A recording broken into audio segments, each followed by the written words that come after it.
Gente querida, eu estou aqui com Marcos, no capítulo 10, do verso 17 ao 45, aberto diante de mim, e porque eu quero dizer algumas coisas a você sobre esta palavra do Evangelho hoje. Primeiro, começando no verso 17, nós somos apresentados ao encontro de Jesus com esse moço aqui designado como um jovem rico. Pondo-se Jesus a caminho, correu um homem ao seu encontro e, ajoelhando-se, perguntou-lhe: Bom mestre, que farei para herdar a vida eterna? Ao diálogo de Jesus com este homem, o homem diz que para ele não falta nada, que ele obedece e cumpre todos os mandamentos de Deus. E Jesus disse: olha, se é assim, então você está livre, né? Vai, vende tudo que tu tens, dá-o aos pobres, e tu terás um tesouro nos céus. Vem e segue-me. Aí o homem mostrou-se profundamente triste, consternado, chateado, com uma indignação contida, porque ele fora apanhado naquilo que ele não queria, sob hipótese nenhuma, confessar. Que ele era um homem tão obediente a todas as leis de Moisés, porque ele conhecia a gravidade profunda do poder da cobiça do dinheiro e da segurança que os bens materiais lhe causavam, lhe traziam ao coração, como se fosse um Deus, tornando-se Deus mesmo na vida dele. Essa é a indignação de ter sido descoberto no que ele não queria enxergar jamais para si mesmo, nem diante de ninguém. Quando Jesus lhe diz: se é assim, se observas tudo isto, só te falta uma coisa: vai, vende tudo que tens, dá-o aos pobres e tu terás um tesouro no céu. Então vem e segue-me. Ele, porém, contrariado com esta palavra, retirou-se triste, porque era dono de muitas propriedades e estava ali tirando a maior onda. Jesus não estava interessado em que ele se desfizesse de nenhuma propriedade, só se isso lhe fosse espontâneo, mas não como ideologia, como condição sine qua non para nada, mas que também não viesse tirar essa e dar essa de moralista que criou sua autossalvação, pela autossantificação, por uma bondade e superioridade humanos que escondiam, na realidade, desses virtuosismos, escondiam a avareza profunda, piedosamente vestida por ele na sua vida, nas expressões exteriores da sua religiosidade e das suas manifestações morais para consumo social. E assim prossegue o verso 23. Então Jesus, olhando ao redor, disse aos seus discípulos: quão dificilmente entrarão no reino de Deus os que têm riquezas. Os discípulos estranharam estas palavras, porque em Israel os rabinos e a religião ensinavam uma outra coisa. A maior parte dos escribas e dos sacerdotes eram ricos, pertenciam à aristocracia. Os fariseus também, boa parte deles, eram ricos. As autoridades do templo eram os mais ricos do país, competindo com o rei Herodes em poderes, em riquezas, em outras capacidades, de modo que ser religioso e fazer parte desse grupo ao qual pertencia esse jovem rico, e ser rico em si, era interpretado como riqueza. Havia uma teologia da prosperidade não assintosa, não tão expressamente barraquenta, na sua manifestação escrachada, na sua verbalização, como a que temos entre nós. Mas havia a interpretação de que gente rica era gente abençoada. Aí, de repente, Jesus lhes diz isso: quão dificilmente entrarão no reino de Deus os que têm riquezas. E os discípulos estranharam o Evangelho. Vejam como os discípulos estranharam o Evangelho. Quando se está andando com Jesus, mas a mente ainda está cheia de teologia dos fariseus, dos saduceus, da religião, leva um tempo para que você dê razão ao Evangelho, mesmo andando com Jesus. Há coisas que Jesus diz, que Jesus ensina, que Jesus manifesta, que nos chocam, como sinalização de que o Evangelho não se arraigou ainda na nossa vida. Ainda há outras categorias predominando naquelas zonas ou áreas de percepção do nosso ser. Por isso os discípulos estranharam tanto quanto estranham hoje. Gente que eu sei que conhece Jesus, mas que estranha muita coisa do que ouve no Evangelho a partir do fato de que suas mentes, conquanto creiam em Jesus e seus corações também, mas as suas mentes carregam camadas e camadas e camadas de doutrinação da ambientação religiosa a qual todos estão e estiveram sujeitos a vida toda. Por isso estranharam o Evangelho. Mas Jesus insistiu em dizer-lhes: filhos, ouçam, quão difícil é para os que confiam nas riquezas entrar no reino de Deus. Quão difícil é para os que confiam, para os que colocam a sua confiança na pseudo-estabilidade do dinheiro, das riquezas. Quão difícil é para eles entrarem no reino, porque no reino de Deus nada pode ser primeiro, nada pode ser essencial.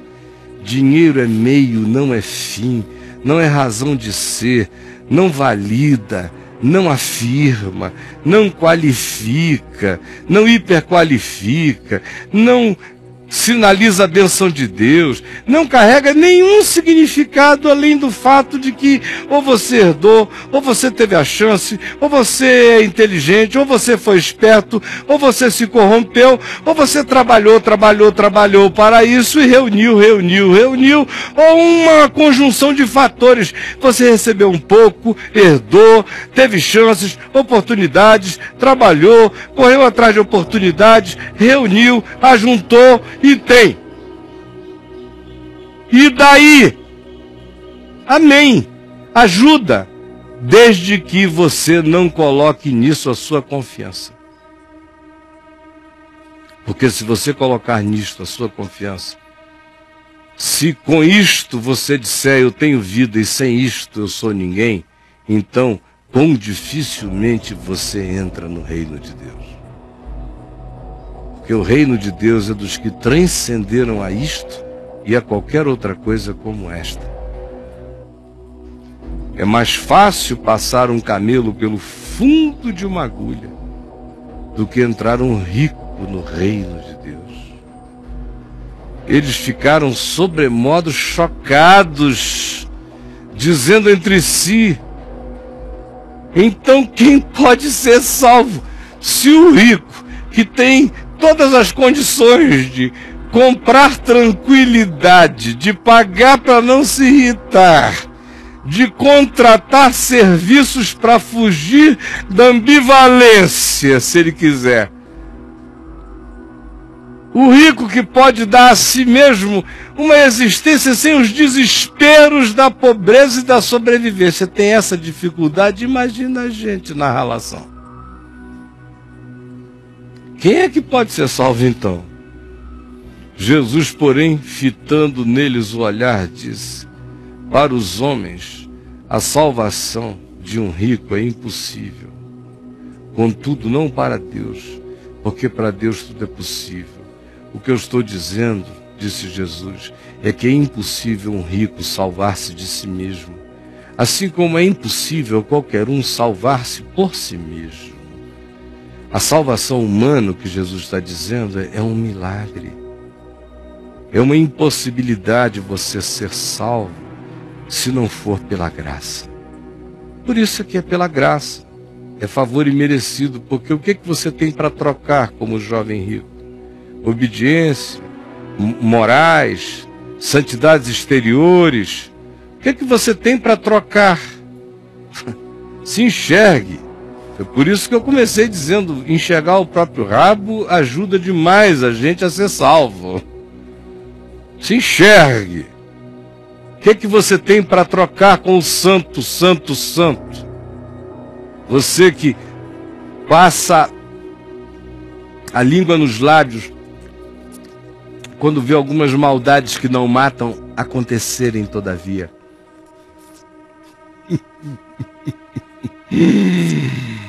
Ai, você vai direto para o reino dos céus? Eu não vou. Se não for graça, favor imerecido, nem no meu melhor dia de melhor santidade, que não chegou ainda esse dia, no dia que chegar da minha autoelevação por conta própria a um estado búdico, nirvânico, de êxtases autoinduzidos e pessoalidades amortecidas, em catalepsia do meu eu, nem nesse dia eu estarei salvo por mim mesmo. Porque nesse dia eu também me gloriarei adormecidamente de que eu alcancei esse estado. Por isso, pela graça sois salvos. Mediante a fé, que só confia nele, transfere para ele toda a possibilidade de me fazer bem. Mediante a fé. Isto não vem de vós, disse Paulo, é um dom de Deus. Claro, não vem de nenhuma boa obra de jovem rico de vocês. De tudo isso eu tenho feito desde a minha mocidade, para que ninguém fique assim, para que ninguém fique assim, para que ninguém se glorie, para que ninguém se jacte de nenhum modo. Mas fiquem sabendo, é impossível para vocês, mas para o meu Pai tudo é possível. A graça é possível, a misericórdia é possível, senão, de fato, quem seria salvo é a pergunta. Ninguém. Ninguém.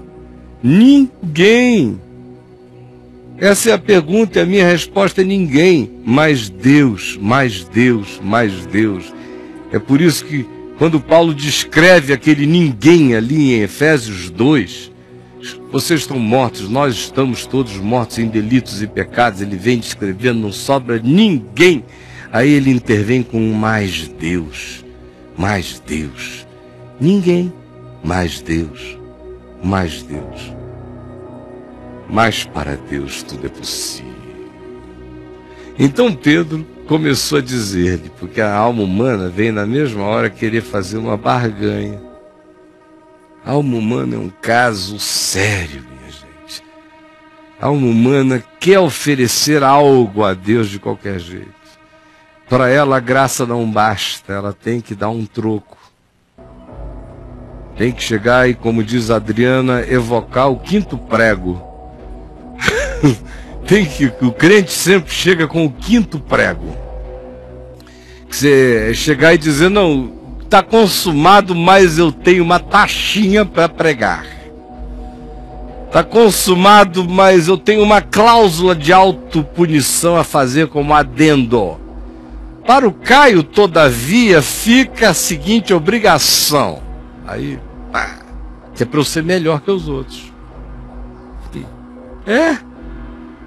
Nessa hora, obrigações a mais para nós é que nos tornam melhores do que os outros. Uma missão mais pesada. faz com que eu, que esteja aqui agora, pregando o Evangelho, e com a cara para fora, um monte de gente dizendo eu te amo, e um monte de gente dizendo eu te odeio, teoricamente, pague um preço mais alto do que a senhorinha que está fazendo comida para aquele marido que chega todo dia, faz tudo sempre igual, trata ela mal todo dia, é frio com os filhos todo dia, é mal-humorado com a vida todo dia, e ela está ali vivendo a mesmice daquilo todo dia, dizendo, meu Deus, infelizmente eu não recebi o dom do irmão Caio, de estar ali pregando o Evangelho, vivendo a controvérsia dos últimos tempos, de anunciar a tua palavra no meio dessa loucura. Eu só estou aqui cortando cebola e alho e tolerando a infelicidade desse homem, fazendo o meu melhor para criar esses filhos. Quem me dera ser mais. Ah, minha irmã, como fizeram o Evangelho ser transgredido e arruinado na compreensão de quase todos. Jesus disse, não tem nada a ver com nada. Caio está lá e podia estar vivendo 1000 vezes mais o Evangelho do que vive. E a senhora está dando tudo o que tem até aqui. É igual a oferta da viúva rica. Só Deus sabe quem deu mais. Porque deu mais quem deu tudo o que tinha. Não quem tinha demais e deu um pouco. Mas quem não tendo nada, deu tudo quanto possuía. Esse é que deu mais do que todos. Assim ensina o espírito do Evangelho.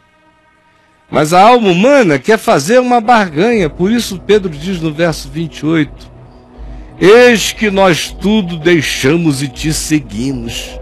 Olha a barganha. Olha a âncorazinha humana dizendo, olha, eu também entrei com algo. O que eu acho extraordinário é a misericórdia de Jesus com essa necessidade humana de entrar com algo. Extraordinária paciência. Ele podia simplesmente chegar e dizer, você entrou com o quê, ô Pedro? Para com isso, rapaz. Você estava ali atolado naquela Galileia, vivendo aquela vida miserável de puxar redes e contar peixes e brigar com coletores e vir amargo para casa, não comer com prazer a sua comida e ter um horizonte que fazia você odiar sua vida todo dia e invejar dos outros. E você deixou o quê? Mas não. Ele é manso e humilde de coração. Por isso ele volta-se para Pedro e diz, em verdade vos digo que ninguém há. Ele leva em consideração isso. Tá bom. Então, deixa eu te dizer. Tá bom, olha, é isso mesmo, tá legal. Você tudo deixou e me seguiu. Então, olha só o que você vai ter como recompensa do que você me deixou, do que você deixou. O que você deixou? Se uma casa própria em Cafarnaum, própria durante quanto tempo? Não era própria, você comprou, vai deixar de ser própria daqui a poucos anos quando você morrer. Você não sabe o que vão fazer com ela, se a tua filha vai se interessar por alguém que vai transformar aquilo ali num sei lá o quê. Você não sabe de nada, Pedro.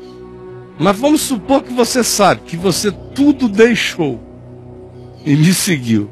Olha só o que você vai ter. E todos os que assim fizerem.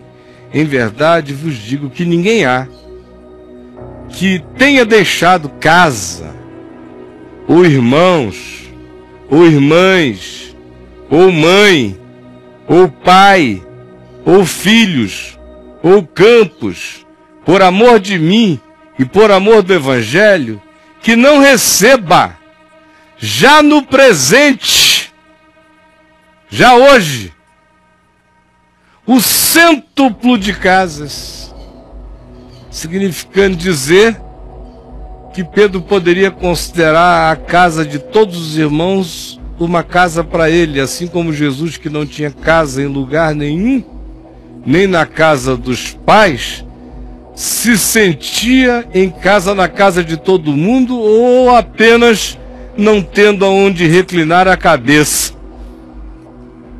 Mas disse: com relação a vocês, olhem aqui para mim. Aonde quer que haja alguém que confesse o meu nome, que tem um telhado, ali é o seu telhado.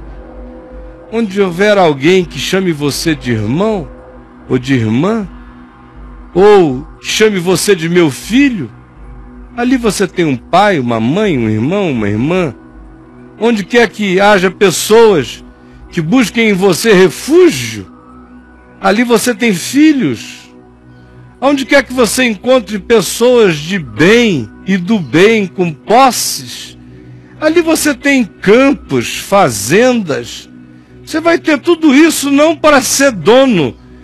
Você vai viajar essa diversidade.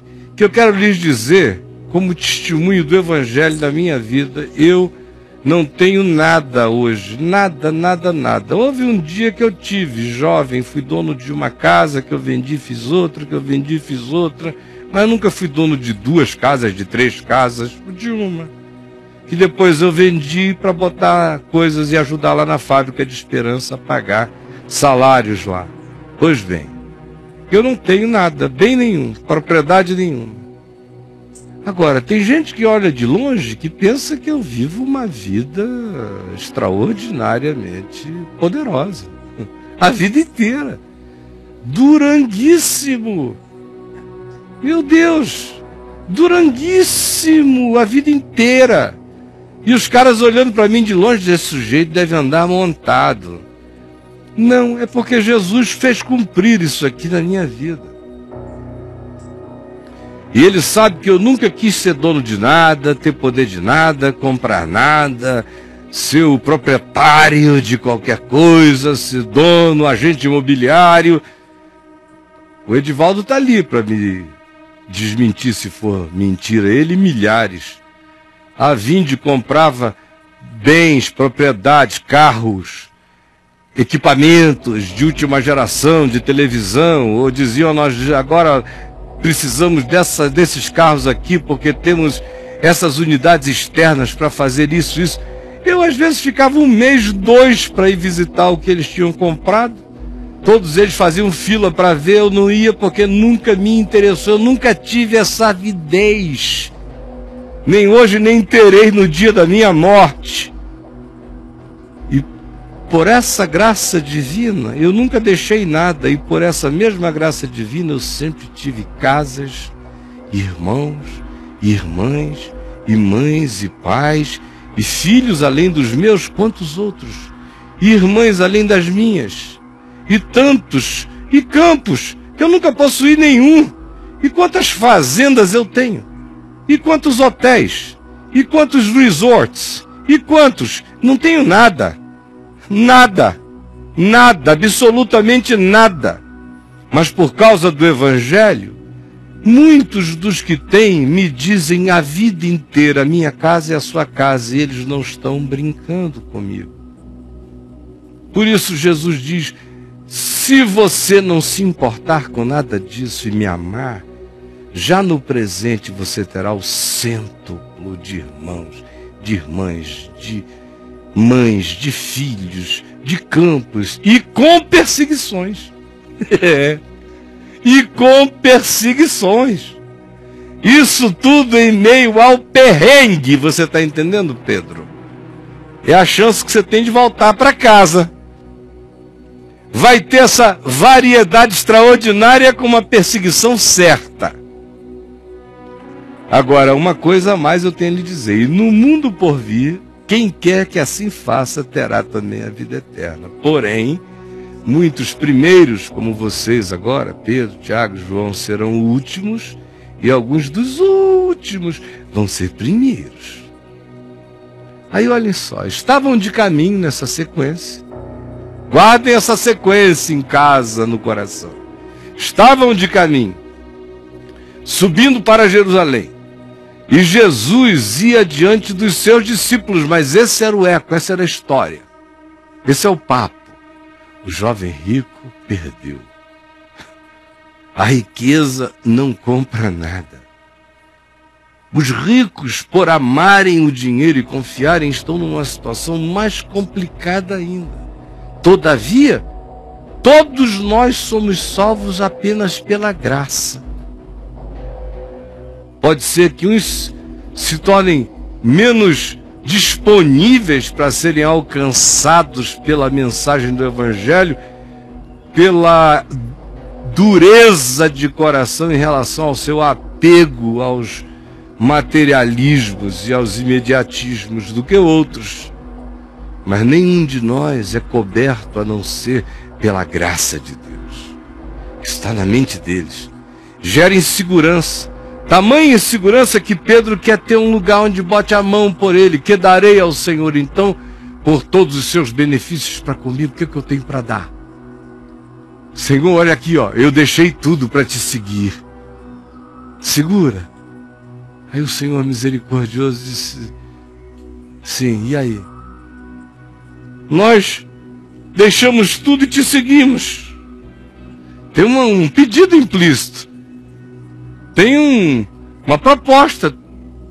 Tem uma requisição embutida nessa afirmação. Tem e aí? Qual é? Há de haver algo mais, né? Hein? Esse negócio de eu não pegar mais minha mulher todo dia para ficar andando contigo com esses caras aqui, tem que ter recompensa, né? Aí ele começa a falar até igual o Lula nessa hora, né? Aí vai.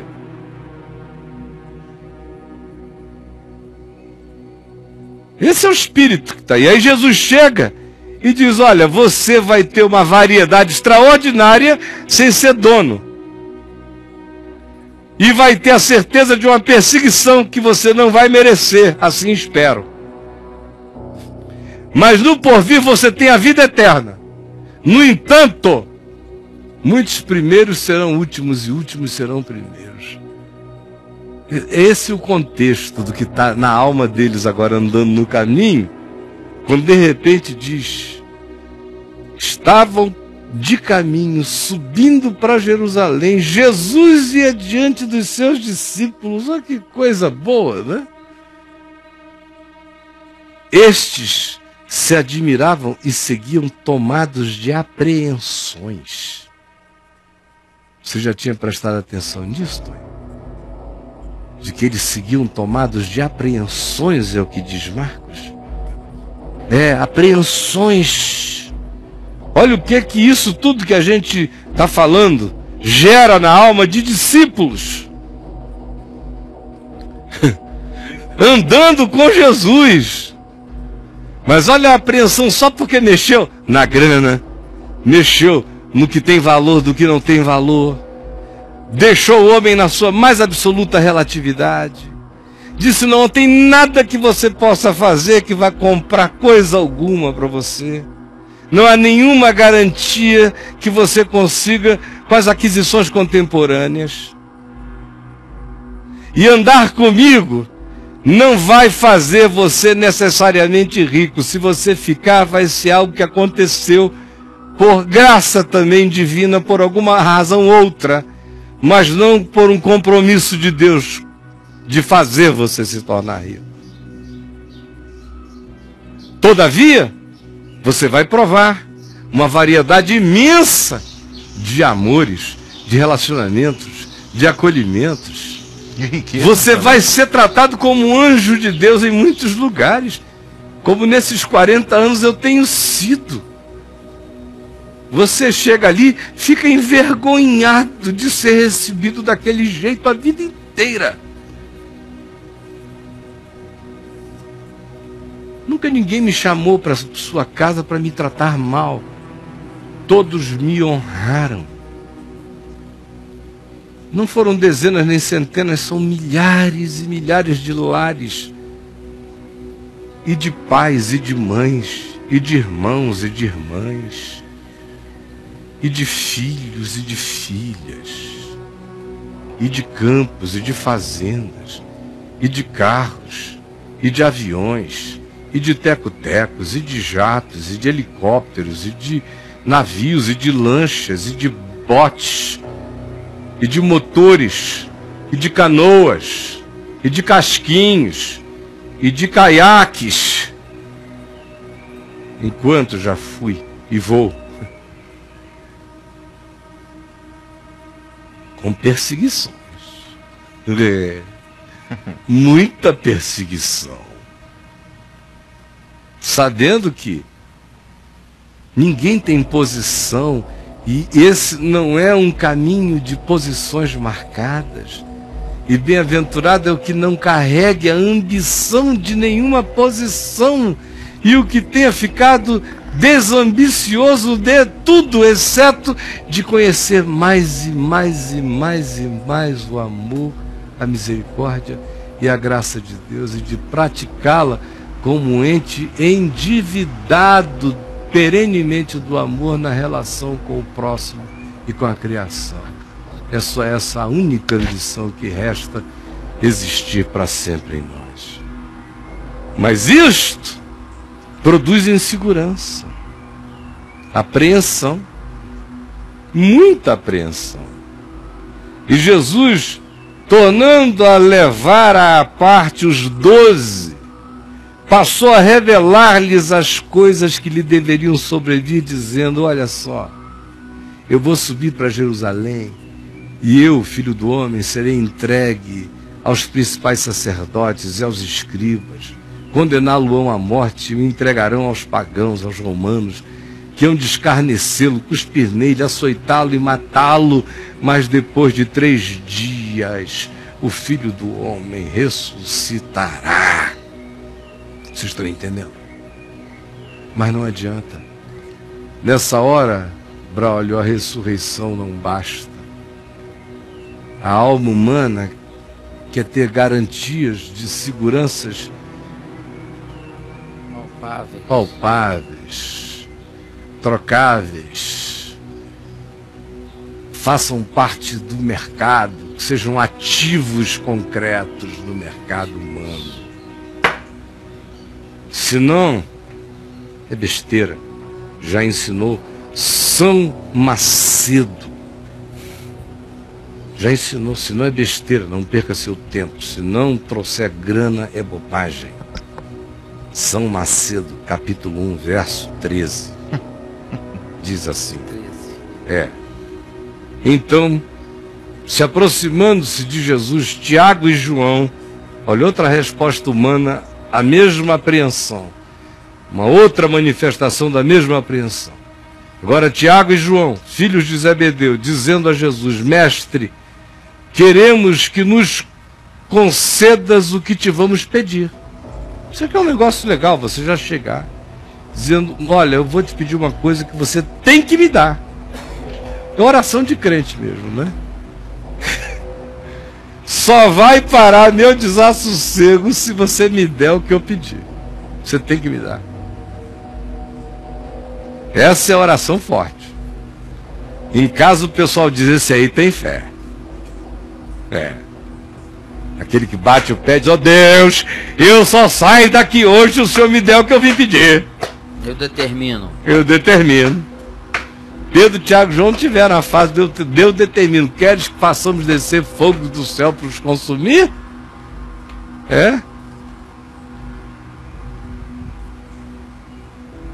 Que coisa. E ele, Jesus, lhes perguntou: que quereis que eu vos faça? Responderam-lhe: permite-nos que na tua glória, na tua Shekinah, na tua parousia, na tua volta, nos assentemos, um à tua direita, outro à tua esquerda. Tu decides se é o João ou é o Tiago, um de nós dois. Mas tem que ficar na confra dos maninhos, dos filhos de Zebedeu. Aqui. Eu e Joãozinho. Um de um lado, outro do outro, à direita e à esquerda. Mas Jesus lhes disse: não sabeis o que pedis. Podeis vós beber o cálice que eu bebo, ou receber o batismo com o qual eu sou batizado? Olha a resposta deles: podemos. A paciência de Jesus é maravilhosa. Podemos. Ele vai dizer, Jesus diz para eles: está legal.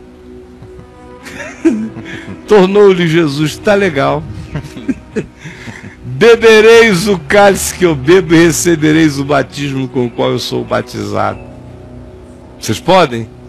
Então fiquem com o cálice que eu bebo e com o batismo com o qual eu sou batizado. Isso eu posso dar a vocês. O meu cálice, o meu batismo. Quanto, porém, ao assentar-se à minha direita e à minha esquerda, não me compete, não me pertence. Eu não mando na minha soberania. Eu só sou soberano porque eu me submeto ao Pai, para que Ele seja tudo em todos. Apesar de que eu e o Pai somos um.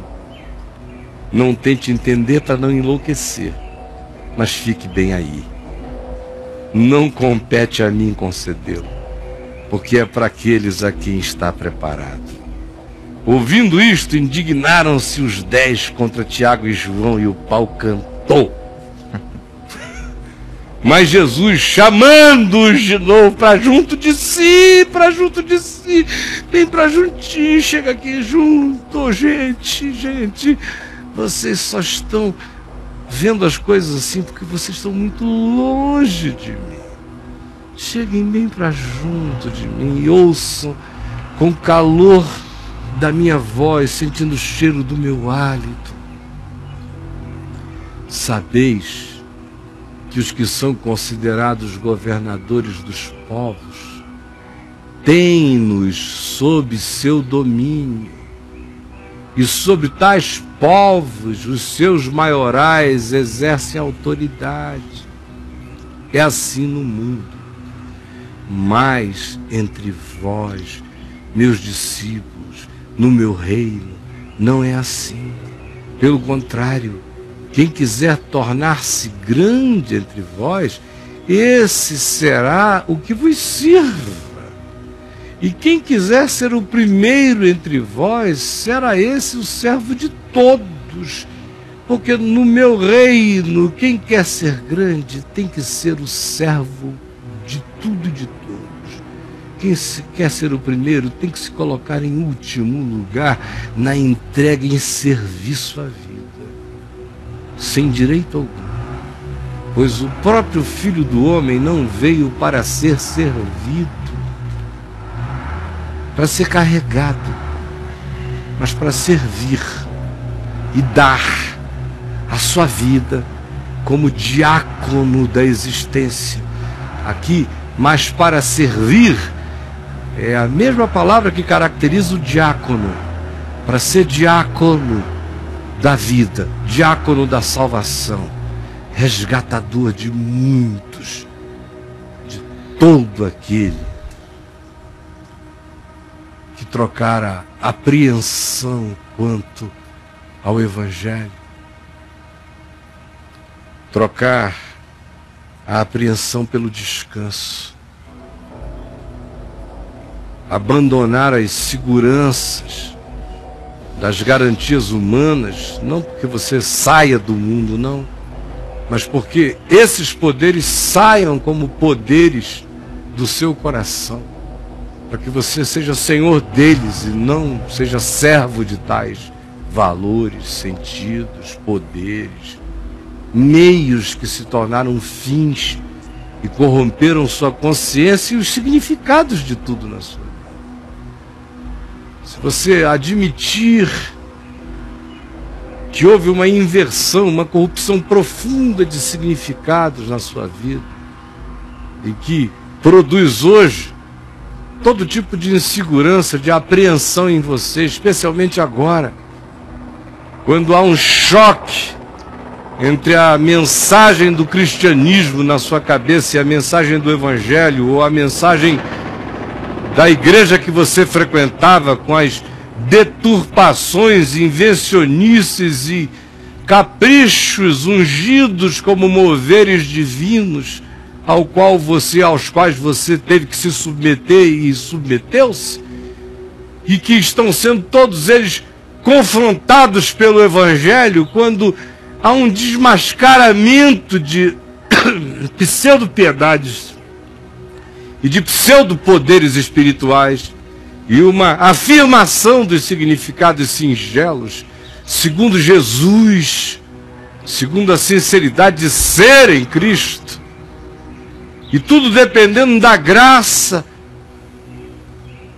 tudo sendo resultado de confiança e entrega nossa a esse amor que nos garante. Quando não há nada que eu possa fazer a não ser beber o cálice da salvação, porque eu mesmo não tenho nada a entregar, exceto aceitar o constrangimento do amor de Cristo e viver para Ele que por mim morreu e ressuscitou, com gratidão no meu coração. Mas isso é só uma reação grata da minha vida, não é uma barganha, já está feito e consumado.